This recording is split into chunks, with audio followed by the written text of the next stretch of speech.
Mohon maaf Bu, ini ada pertanyaan dari via media online. Yang pertama datangnya dari Bekasi dengan atas nama Gazi Kurnia Ahmad. Assalamualaikum Buya. Semoga Buya selalu dalam lindungan Allah Subhanahu wa taala dan selalu diberkahi dan dilancarkan rezekinya, amin amin ya rabbal alamin. Buya, saya ingin bertanya, apa pendapat Buya tentang seorang habaib atau keturunan Nabi Muhammad SAW, yaitu pemimpin ormas Islam yang gencar beramar ma'ruf ala nahi mungkar di Indonesia, dinobatkan umat Islam Indonesia sebagai imam besar umat Islam Indonesia. Mohon doa dari Buya, beliau yang lagi diserang fitnah sana sini, untuk menumbangkan beliau. Mohon maaf Buya jika bila ada kesalahan. Syukran. Wassalamualaikum warahmatullahi wabarakatuh. Waalaikumsalam warahmatullahi wabarakatuh. Masalah amar ma'ruf nahi munkar. Ada seorang tokoh dari habaib. Tidak harus dari habaib. Semua kalau mengambil bagian ini adalah bagian yang istimewa. Amar ma'ruf nahi munkar tugas semuanya. Tugas Nabi Muhammad dan pewaris Nabi Muhammad sallallahu alaihi wasallam. Apalagi diambil kendali oleh seorang habaib, sangat wajar kalau beliau mengambil bagian ini. Cuman sekarang cara menilai ini yang harus. Jadi orang amar ma'ruf nahi munkar dianggap sebagai orang punya tindak kekerasan dan sebagainya. Kekerasan apa? Kalau Anda di pondok ini melihat saya nyambuk anak 5 kali atau saya sentil telinganya, kalau Anda potret nyentil pasti jelek. Buya Yahya nyentil santrinya, kan begitu. Tapi kalau Anda tahu ini santri bandel nakal, kan beres. Nah ini Anda harus duduk dong dengan beliau. Anggap saya sebut saja Habib Rizik bin Syihab. Kalau Anda duduk dengan beliau, Anda akan tahu beliau adalah orang yang lembut, dan apapun yang akan mereka lakukan adalah juga dimusyawarahkan dengan yang lainnya. Akan tapi ketahuilah bahwa memang itu adalah ujian buat umat Islam semuanya. Sehingga ada orang-orang yang tidak bisa menerima perjuangan yang dilakukan oleh saudaranya. Kalau kami sederhana, ini saya tidak pernah saya dicatat sebagai anggota FPI. Misalnya, saya tidak pernah dicatat sebagai anggota FPI. Akan tapi kami katakan untuk menjadi Habib Rizik teramat berat. Itu adalah luar biasa, perjuangan yang sangat berat. Ada mengambil bagian masing-masing. Akan tapi prasangka buruk ini yang jadi salah. Kita tahu bagaimana langkah-langkah perjuangan. Kami sanjung bukan saja FPI saja. Ada perjuangan yang luar biasa, tapi tidak jalur seperti itu, jalurnya beda seperti Jamaah Tabligh. Kami lihat ini potensi umat Islam. Kita ini biasa dengan caci maki ini yang repot. Sesaat Jamaah Tabligh dicaci, sesaat FPI dicaci. Memang kalau tidak mencaci sudah nggak enak lagi. Ini kan problem masyarakat kita. Sementara yang jelas-jelas membuat keonaran, kemungkaran nggak pernah dicaci, malah dibela. Ini kan keblinger. Kita harus melihat kebenaran sebagai kebenaran. Apa yang beliau lakukan adalah untuk menjaga negeri ini. Negeri ini dalam ancaman. Anda membaca, akan tapi ingat yang Anda baca itu dari mana sumbernya. Negeri itu dalam ancaman, ketentraman. Memang Indonesia bukan untuk umat Islam saja. Indonesia adalah untuk bangsa Indonesia. Dan umat Islam berjuang, Habib Rizik dan yang lainnya, kami tidak hanya menyebut Habib Rizik. Habib Rizik dan lainnya berjuang bukan untuk FPI, bukan untuk umat Islam saja. Karena kita untuk menjaga ketentraman negeri ini dan bangsa ini. Dan para ulama yang lainnya juga seperti itu. Saya bukan anggota FPI. Tapi saya cinta kepada sebuah perjuangan.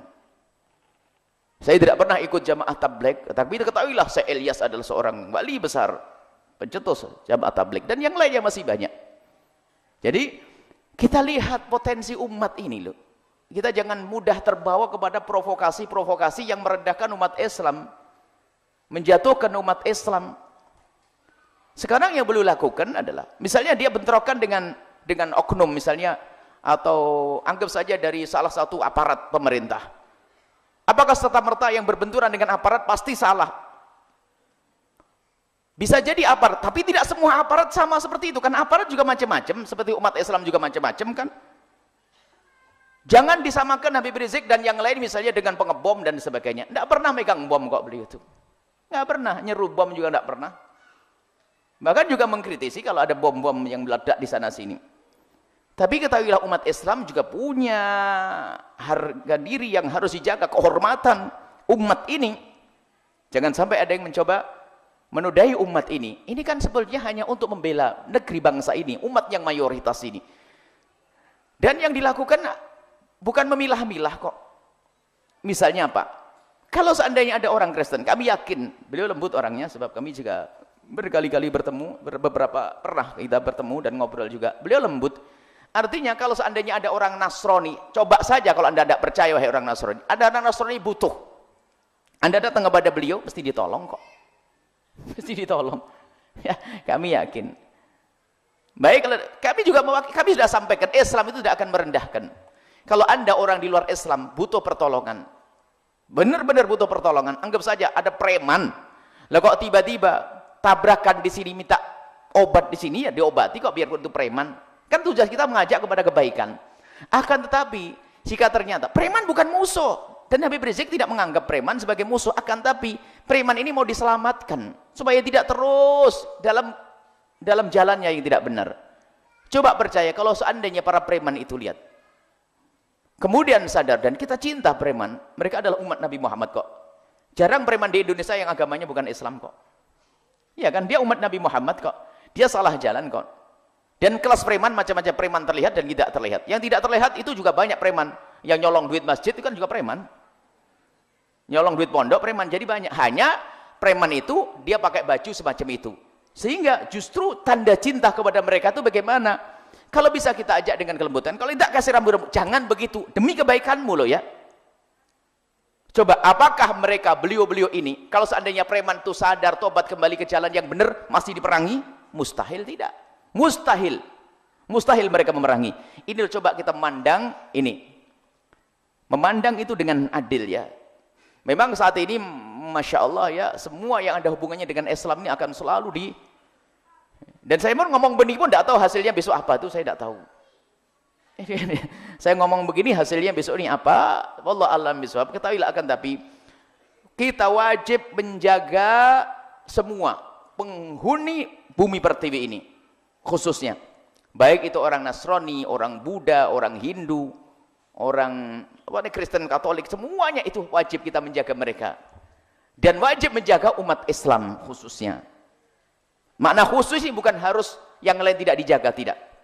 Tapi siapapun ya yang merusak di negeri ini, biarpun itu seekor kambing, hendaknya ditangkap, diselesaikan seekor kambing ya.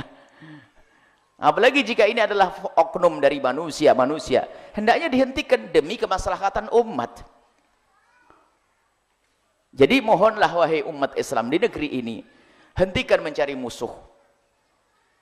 Sekarang apa yang dilakukan oleh para ulama misalnya kemudian kemarin waktu di Jakarta dan sebagainya? Apakah mereka membuat kerusakan? Mereka hanya menginginkan sesuatu sesuai dengan keyakinan mereka. Sesuatu itu adalah kebenaran menurut agama Islam. Dan ini adalah wajar, haknya sebagai seorang mayoritas untuk menuntut yang demikian itu. Dan tuntutannya pun bukan untuk menghancurkan orang Nasrani, bukan. Hanya pelaku-pelaku yang menyinggung perasaan umat Islam itu yang harus diselesaikan. Tetangga kita yang Nasrani tetap aman kok, nggak diganggu. Cuman seolah-olah ini permasalahan media juga. Sehingga kadang-kadang yang demikian itu langsung disebarkan seolah ini memusuhi. Ini adalah anti Nasrani, anti ini. Yang harus kita jauhi itu adalah orang yang membuat kerusakan di muka bumi. Apakah itu orang Nasrani atau orang Islam, sama. Ini yang harus kita hentikan. Jadi mohon ya, kalau ada tokoh-tokohnya semacam itu, kita doakan semoga Allah memberikan kekuatan kepada beliau, ketabahan, dan semoga Allah menghilangkan permusuhan kepada orang-orang yang sudah berjuang. Capek loh berjuang semacam itu, berat. Hanya karena iman saja menjadikan mereka bisa tidur. Kalau mereka mencari dunia nggak bisa tidur, karena ancamannya besar. Karena mereka mencari akhirat nyaman. Orang-orang berjuang, bukan beli saja banyak. Dan sebelumnya juga ada pejuang-pejuang semacam itu. Kemudian kami juga himbau kepada siapapun, hilangkan caci maki. Saya tidak bangga kalau ada orang menyanjung kami, kemudian setelah itu mencaci ulama. Ada di antara Facebook kami itu. Menyanjung, oh Buya Yahya lembut dan sebagainya. Tidak seperti Habib ini Ustadz itu. Oh, Anda jangan biasa menyanjung orang lalu menjelekkan yang lain. Saya tidak senang. Cobalah sekarang lihatlah dengan benar. Orang lihat nilai perjuangan, tujuan dan sebagainya.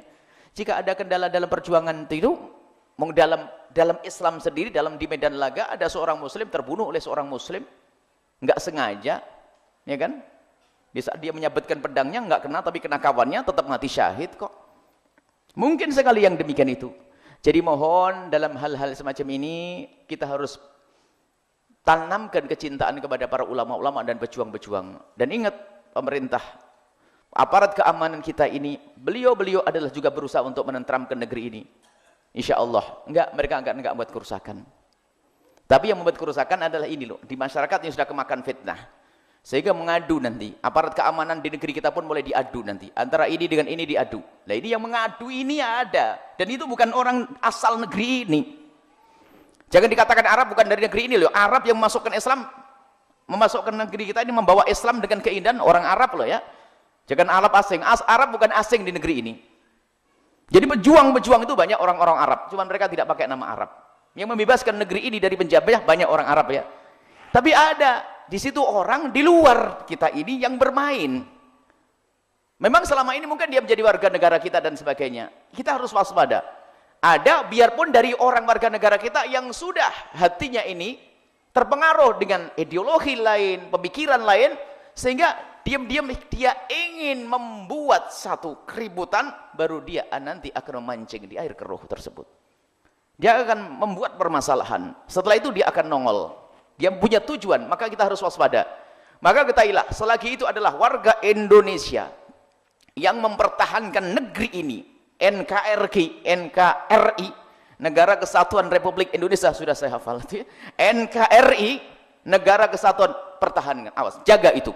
Siapapun tanda-tanda yang mengarah kepada penghancuran negeri ini harus diwaspadai. Kita punya kisah kok sebelumnya bagaimana. Siapa yang mengganggu negeri ini? Lihat. Siapa yang mengganggu negeri ini? Bukan habaib, bukan orang Arab, bukan. Justru yang membela kita ini mereka. Kalau seandainya orang Arab kita anggap sebagai tamu, kita bersyukur, tamu yang baik.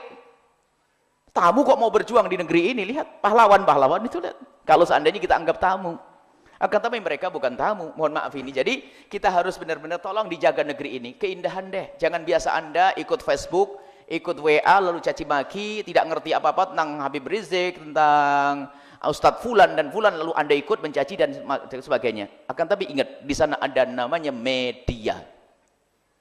Media itu bisa saja omongan saya sepanjang ini dipotong, lalu dihadirkan yang berbeda. Akan tapi kami tetap bahwasanya serahkan kepada Allah Subhanahu wa taala. Insyaallah ya, kalaupun ada orang yang mempelintir omongan kami, kita serahkan kepada Allah Subhanahu wa taala. Tapi tetap prinsip kami adalah kita tidak biasa mencaci. Akan tapi potensi umat Islam di negeri kita ini, potensi bangsa kita ini, khususnya umat Islam ini, tolong dijaga dan dikumpulkan untuk menjaga negeri ini. Naudzubillah kalau ada pertumpahan darah. Kita bawa contoh di negeri-negeri sana. Di Ethiopia, di mana ini lihat. Di beberapa negeri itu pertikaian berdarah yang tidak ada hentinya. Jadi orang itu hanya senang sebulan, setelah itu berantem, ada persatuan berdarah. Di negeri kita ini aman-aman saja. Nah Allah aman, nggak ada perperangan semacam itu. Maka jangan sampai terjadi itu. Nah, beliau-beliau ini orang-orang seperti itu untuk menjaga negeri ini dari ini unsur-unsur yang merongrong. Yang akan dipangkas adalah benalu-benalunya. Maka kita doakan semoga para tentara-tentara kita yang selama ini juga berjuang untuk menjaga negeri ini diberi kekuatan oleh Allah. Kemudian para polisi-polisinya diberi juga oleh Allah kesadaran. Semoga kemudian rakyat kita diberi kesadaran. Polisi-polisi kita diberi kekuatan, tentara kita diberi kesadaran akan pentingnya negeri ini. Jadi jangan sampai ada peperangan sama. Dan juga pemimpin kita semoga diberi oleh Allah hidayah. Bimbingan, kekuatan untuk memimpin negeri ini sehingga negeri ini kembali negeri tentram. Dan semoga Allah menghancurkan siapapun yang punya niat untuk menghancurkan negeri ini untuk kepentingan mereka sendiri. Boleh kita mendoakan yang demikian. Kita serahkan kepada Allah. Kalau orang niatnya jelek, semoga Allah hancurkan. Kita tidak mendoakan si A si B. Kata saya ada mendoakan si A si B. Akan tapi siapapun, dan ini ada. Ya Allah, siapapun yang baik untuk umat ini, perbaikilah dia. Tapi yang menjadi sebab kehancuran umat ini, maka jangan hancurkan kami, hancurkan mereka. siapapun yang membuat kerusakan. Dan semoga Allah memberikan kekuatan orang-orang seperti Habib Rizik dan lainnya, termasuk juru-juru dakwah dari saudara-saudara kita dari jamaah tabligh yang masuk kampung-kampung, karena kami juga banyak pengaduan dari jamaah tabligh, juga ada yang memusuhi di sana sini, dan memang juga kritik ke dalam juga perlu. Memang ada orang-orang dari FPI misalnya satu dua yang terlalu bersemangat, kemajuan sedikit sehingga nyundul nabrak orang, itu juga person yang seperti halnya jamaah tabligh ternyata terlalu berlebihan sampai kurang adab. Ini kan bukan dari organisasi itu, hanya satu orang dua orang yang membuat kesalahan. Jangan dianggap langsung jamaah tabligh salah atau dikatakan FPI salah, bukan. Jadi kita harus kembali kepada bagaimana FPI didirikan, kemudian jamaah tabligh ada, dan yang lainnya. Banyak contoh yang lainnya sebenarnya, kelompok-kelompok kadang-kadang mewakili pondok pesantren atau ormas-ormas yang lainnya.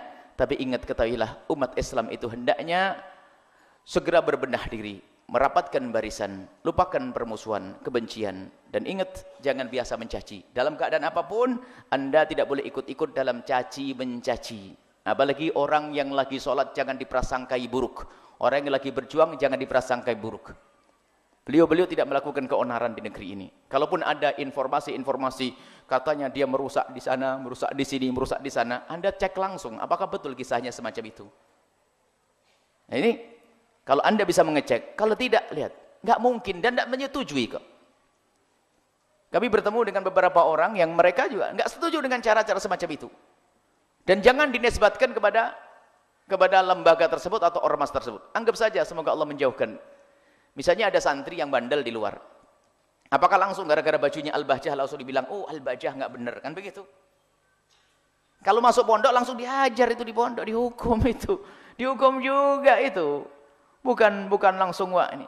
Misalnya ada baju SPI melakukan ini, bener nggak di atas nama FPI? Siapa yang nyuruh? Dan memang banyak begitulah. Kalau ada umat Islam mencuri, jangan dikatakan Islam yang jelek, lebih lagi ke atas nanti ya. Ini gara-gara, coba. Ini biasanya cara pandang yang jelek. Suruh penjara dia, kalau pengen tahu. Umat Islam itu kayak apa? Di penjara semuanya didata. Di penjara ada 1000 orang. Islamnya berapa? 900. Selain Islam, 100. Banyak kan orang Islam. Bukan? Orang aja namanya. Ya kan? Berarti penjahatnya adalah orang Islam semua. Bukan? Ini kan cara menilai yang salah. Karena memang mayoritas, ya tentu dong. Kalau kita pencuri, kalau ada pencuri ditangkap, pencurinya Muslim, kan begitu.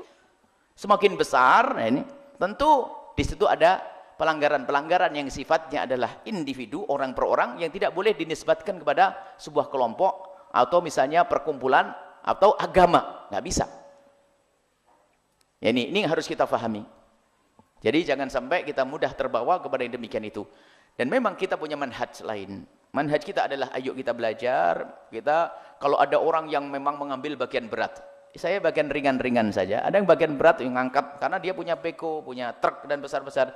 Kita ringan-ringan saja. Yang kita bangun tidak usah kelas negara. Negara yang bangun negara sudah ada sendiri.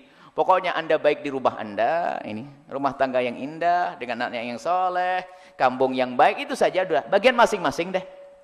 Kan nanti ketemu juga judulnya. Apa artinya bicara tentang perjuangan negara yang hebat ini? Tak taunya setiap hari berantem sama istrinya. Pengen negakkan syariat Islam. Syariat di rumahmu saja nggak tegak, ini omong apa ini? Tegakkan syariat di rumahmu terlebih dahulu. Baik, ini semoga siapapun yang prasangka buruk kepada orang-orang yang telah berjuang itu dijaga, diberi oleh Allah kesadaran dan diampuni oleh Allah ya. Kita tidak ingin, karena apa? Para kekasih Allah yang berjuang itu luhumul ulama masmumah.